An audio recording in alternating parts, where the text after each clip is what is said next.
এই একটা ভয়াবহ জিনিস। মানে আজাইরা ফ্রেন্ড থেকে দূরে থাকবা। লাইফলেস কিছু পোলাপান আছে যাদের কথাবার্তার মধ্যে এই বন্ধু জানাস ওই হয়েছে সেই হয়েছে, কার জীবনে কি হয়েছে, নিজের জীবনের খবর নাই, নিজের ঘরের খবর নাই, নিজের লেখাপড়া ঠিক নাই, আছে খালি চল চল এটা করি সেটা করি এই সেই।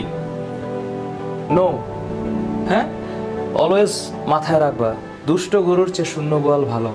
জীবনে অযাচিত ফ্রেন্ডের দরকার নেই। কোনো ফ্রেন্ড না থাকলে একাই 100। আর যদি ফ্রেন্ড একটা মনের মতো পাও, পৃথিবীতে কেউ মনের মতো হয় না, মনের মতো করে নিতে হয়। হ্যাঁ, তুমি তোমার নিজের দিকে খেয়াল রাখো। বাই চান্স তোমার যদি ফ্রেন্ড কন্টিনিউ করার বা ফ্রেন্ডশিপ বজায় রাখার ক্ষমতা থাকে, অটোমেটিক তোমার লাইফের সাথে কিছু মানুষ জুড়ে যাবে। ভালো ফ্রেন্ড হচ্ছে জীবনের জন্য একটা ব্লেসিং। যদি না থাকে কষ্ট পাও না, যদি থাকে আলহামদুলিল্লাহ।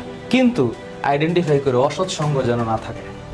অপ্রয়োজনীয় কোনো সম্পর্ক, আল্লাহর ওয়াস্তে সম্পর্ক, রিলেশনশিপ, তোমাদের কাছে হাত জোর করতেছি।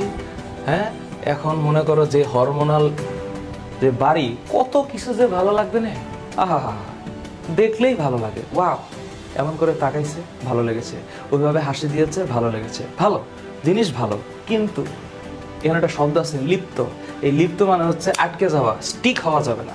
হ্যাঁ, ওকে ছাড়া আমার জীবনটা বাঁচবে না, এর চাইতে মিথ্যা কথা আর হয় না। জীবনের জন্য লাগে অক্সিজেন, মানুষ তো।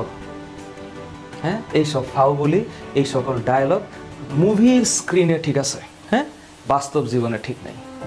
বাস্তব জীবনে আবেগ বিবেক দুইটাই লাগবে। শুধু আবেগ কাজ করলে আর বিবেক না কাজ করলেও হবে না, আবার বিবেক না কাজ করে আবেগ কাজ করলে হবে না। আবেগও লাগবে, বিবেকও লাগবে, দুইটা জিনিসের সুন্দর সম্মিলন থাকবে। Last point, social media, Facebook,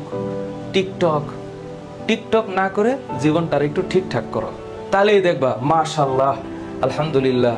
সবার জন্য শুভকামনা।